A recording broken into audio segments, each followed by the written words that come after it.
As prices go up, the £1 challenge feels redundant in 2024. So what about the £2 challenge? I'm going to see if I can last an entire working week on just £2 per day. That's £10 total. Will I spend it all? What will I make? After spending £5.26 on day one, and with all these ingredients left, it's time to see what today would bring.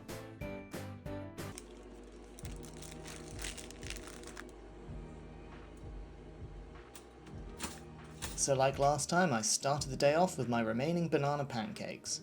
Again, they were pretty dry, pretty lackluster, but today was a new day, and despite a boring breakfast, I had plans. Big plans. On that note, £4.74. It's not a bad amount of money. All I've got can definitely last us 5 days. So I feel like the rest of it is just kind of making some nicer things. Whether that's through using wildcards or going to the shop for the odd other bit here and there. Right now though, I'm probably going to be a little bit boring. I will admit, only reason I'm being a little bit boring is because work right now is... Let's just say it's hard to make videos when you've got a full-time job that is incredibly demanding. But hey, that's fine. I'm not going to complain. At least I'm employed. That's a good thing. I've got baked beans. If you remember Alex from a video a few weeks back, Alex claims these are the best baked beans in the world. And these are 23p. That's one serving. That looks really, really good. As I say, I'm going to be boring. No wild cards here today. I'm just going to put these beans on a couple of slices of toast. That is going to be my lunch. To mix things up a bit, I'm including 3 wild cards per day that I can use to zhuzh up my recipes without taking the mick too much. These are split into 3 categories. Free, things like spices, butter, milk. 10p, allows things like a stock pot, flour, sugar or sauces. And the most expensive 20p category, think eggs and cheese, those kind of things. Essentials like oil, salt and pepper don't count as any sort of wild card.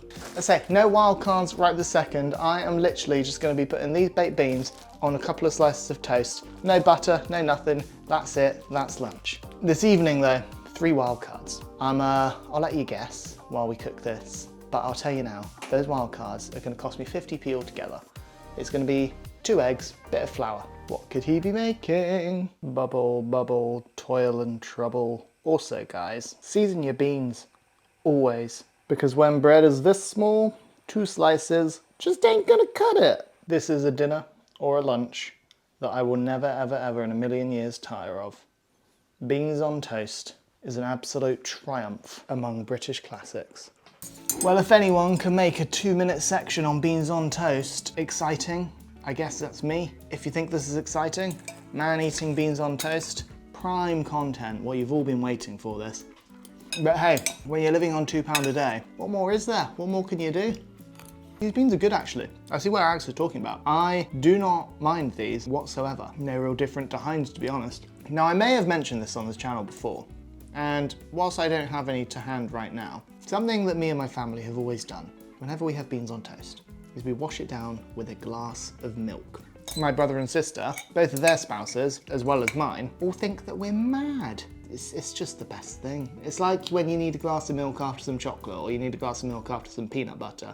That is just what it is with beans.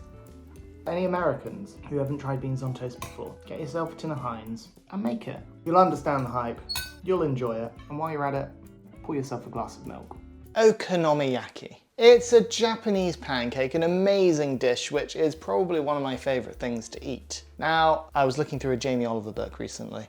I say recently, a couple of years ago now or so. I was just scrolling through and he had a recipe for okonomiyaki. It's kind of like the white person okonomiyaki. It's not made with all of the traditional ingredients, but it's a really nice, cheap, easy way and great dish to be able to make. For it, I do need to use all 3 of my wildcards for today. That is 2 eggs, being 20p each, that's 40p, and 10p for a bit of flour. Essentially, we're just gonna crack our eggs into a bowl. That's 1 and 2.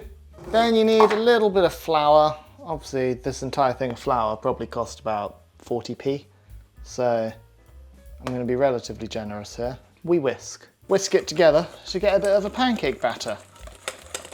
That'll probably do. It doesn't need, maybe a little bit thicker. We'll put a little bit more flour in. You want it to have a little bit of give while you're whisking it, but also you want it to be not really thick, but not really thin, just a nice consistency in the middle of that. We now add to that, I've done a carrot, that all goes in there, half an onion, that all goes in there. But now your main ingredient for okonomiyaki is cabbage. I mean, you can use white cabbage of any kind, really. The Sweetheart was 69p. I find Sweetheart works just as well as anything else. So we're gonna do a little bit of Sweetheart cabbage and just kind of pop it all in there. Then we just mix it around, fry it on a frying pan. Bob's your uncle. It is that easy. It is really tasty and it is pretty good for you, I guess. Now you might think this is a lot of cabbage, but it's actually probably the perfect amount. Now there is a sad thing about me doing this, and that's you would normally have an okonomiyaki sauce, which is Worcester sauce and ketchup based, and it's very, very nice and very, very sharp. You smear that all over, and then you get a Japanese mayo, usually Kewpie, and you squirt that all over the top as well. And then if you have like some bonito flakes, you can put those on top as well, and it is incredible. Unfortunately, I don't have any of that, so I'm just gonna have it as the pancake as it is. We simply just want to pour it all on, get every single little nummy yummy bit out. Now you can kind of put in okonomiyaki whatever you want, really. And you can top it with things as well. I was tempted to top it with chicken, but I think this is gonna be enough. It's as simple as shaping it like that. And then what's pretty good to do is you steam it. Like that. Simple as, about 6 to 8 minutes on each side, and then we're good to serve. This is pretty close and accurate to how I would normally want to get it, and with a few less eggs and a few less ingredients than I would normally have. I'm quite happy by this. You're probably all gonna mock me for my chopstick use here, but I'm still gonna have it with chopsticks. Even without the mayo, even without the okonomiyaki sauce, it's still really tasty. If you like your veg and you like your egg, then this is honestly such a good dish for you. You can add cheese to it, you can add ham to it. I've had it with barbecue pork belly on top. Literally, I'd say this is one of the staples of our house. We have it pretty often. I'm happy I got to make it for you, and it only cost me another 50p, which brings our total money left down to about £4.24. I'm gonna have to go, maybe tonight. There's a little on my way home from the, I'm awful with chopsticks, but there's a little on my way home from the gym. I think we're gonna need to get some breakfast, maybe just another couple of bits to add to it all and keep us going. I don't know why video quality is always so much worse at night time. Look at me, I look like an absolute mess. Have just finished the gym though. I have come to Lidl. We need something for breakfast. We need probably breakfast the next few days, really. We need a couple of things to maybe bulk up some of the meals we're having. Gonna try and spend maybe £2, that's about it. Leave the rest for some wild cards.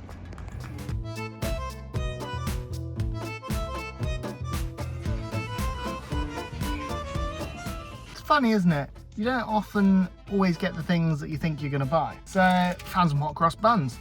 That's breakfast for the next few days. Absolutely lovely. To go alongside that, some chopped tomatoes. I can definitely use those in a couple of dishes. And finally, and they are expensive, but I have ideas for these, £1.49 for some plums. Now that very scarily brings me down to about £1.60 exactly left in the budget. We've got 3 days to get through. I guess we'll see what happens. That is the most I can do. We'll see what tomorrow brings, shall we? I have an idea for the plums. I haven't just bought those like willy-nilly. I have an idea for the plums. Is there anything better than a little bit of Married at First Sight in bed?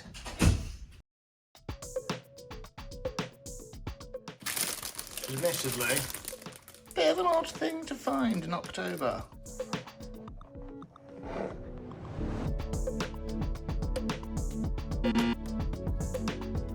As you can tell, I don't quite like putting up full-blown camera equipment in the morning. I've used a wild card already today. I wanted some butter on my hot cross buns. No matter the time of year, you just can't beat them. And at the very least, they're gonna last me the next 3 days for breakfast. I'm excited by lunch and dinner. I'm quite excited by what I'm making. And I'm excited to show you guys what I'm making. Now, I wouldn't be surprised if a lot of you are wondering, Sam, why'd you spend £1.50 on a load of plums? There's a very simple answer to that. Jam. I probably could have bought a rubbish thing of jam for like 30-40p, like the one you get from Aldi. I'm not huge on that jam. I've tried it before and it's not great. I would rather make my own, and plus these make for excellent little snacks throughout the day. So I am gonna keep, oh, what is with my voice sometimes? I am going to keep 4 aside as some little snacks. The rest of these right here, we're gonna de-pit them. We're gonna wash them thoroughly, and we're then gonna make some jam. Really, really easy. It does mean I've got to use my remaining 2 wild cards for today, both 10p each. We have got a little bit of lemon juice and some sugar, which is 20p altogether. So I think that brings our total down of remaining funds to about £1.40. So doing really well. So got them all cut up now, all the ones I'm using. So fun thing, back in lockdown, I made a lot of jam. I went on a bit of a jam making hype, as we all did weird things in lockdown, and I made what I was calling Sam Jam for pretty much my entire family. That was 3-4 years ago. Haven't made any jam since. First things first is probably the easiest bit. We need to stew these all down. It can be quite a slow, laborious process, this whole jam making thing. You want about just a little bit of water in here to help stew them down. These we're gonna kind of bring to the boil, and we're gonna let them stew down for pretty much like 15-20 minutes. So we'll keep checking back and I'll keep showing you the progress. All starting to get nice and bubbly. Oh, look at that. Nice and bubbly. I feel like we're getting there. We definitely need another 5 minutes or so before we add everything else, but we're stewing down well. Literally just water and plums at this point. So we should pretty much be there now. That is the kind of stewing level that we want to get to. We are adding a little bit of lemon juice, not loads, just a little bit, and a hearty amount of white sugar. You want to stir that, probably need a little bit more sugar to be honest. So we now need to bring this up to a rolling boil, and then let that boil for sort of 5 to 10 minutes or so, stirring very occasionally. Got an old jar here. There we go. Just enough for that jar. Jar of jam. Excuse the fact that it says rye on it. I was doing a sourdough starter in here. But that will be a lovely jam in a few hours or so. So my jam, we're pretty much there. We're pretty much set. An evening in the fridge will do it well. But that's enough to spread on some toast for lunch. That is a very good consistency for a spreadable jam. Hard to do this one-handed, but look at it. Look how beautiful it is. I love it. I love the little lumps of plum on it. I think this, homemade jam, so much better than most stuff you get in shops, honestly. That's unreal. I need to start making jam again, man, honestly. This on the hot cross buns and stuff tomorrow morning. That's gonna be amazing.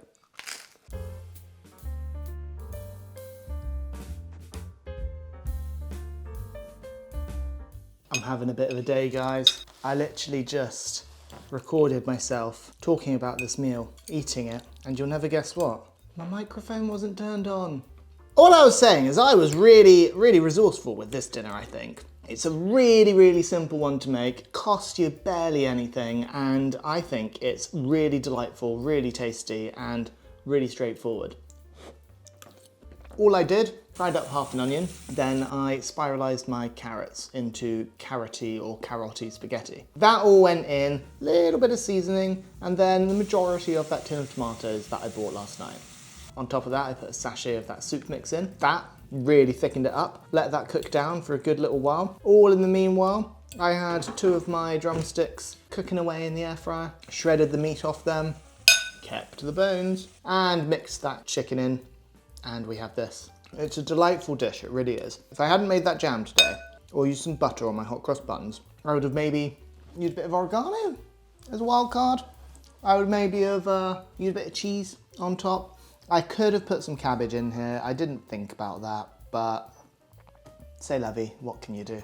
But all in all, I think we're doing really well. I've got 7 drumsticks left.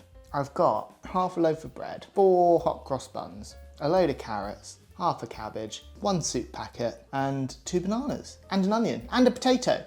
And we've got, what, just under £1.50 left? I've got some really good ideas for meals coming tomorrow and Friday. I don't know if I'm gonna have to go to the supermarket again. Anyway, I'm off to the cinema later, shortly after I eat this. I'm gonna go see Smile 2. Really enjoyed the first one. Hoping the next one is as good as that one. Guess we'll see.